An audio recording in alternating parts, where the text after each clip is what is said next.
Hello, kumusta sa lahat po na nandyan? Atin pong tutungahin ngayon ang Great Wall of China. Ito ay isang monumental na patunay ng talino at tiyaga ng tao. Nagsimula ang ating paglalakbay noong ika-7 siglo BC, before Christ.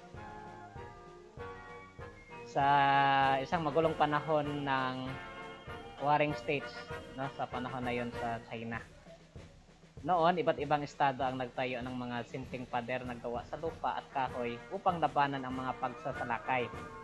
Ang mga unang pader na ito ay naging pundasyon ng isa sa mga pinakatanyag na estruktura sa kasaysayan. Gayunpaman, sa panahon ng Ming Dynasty, ang Great Wall ay nagkaroon ng pinakakilalang anyo nito.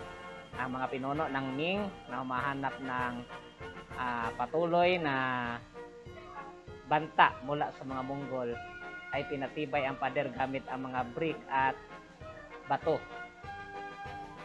Ang mga matibay na seksyon na ito na nakikita natin ngayon, ito ay disenyo upang mapaglabanan ang pagsubok ng panahon at ang mga pagsalakay ng mga mananakop. Ang Great Wall of China ay higit pa sa isang estruktura ng depensa. Ito ay isang simbolo ng matibay na lakas at mayamang kultura ng China.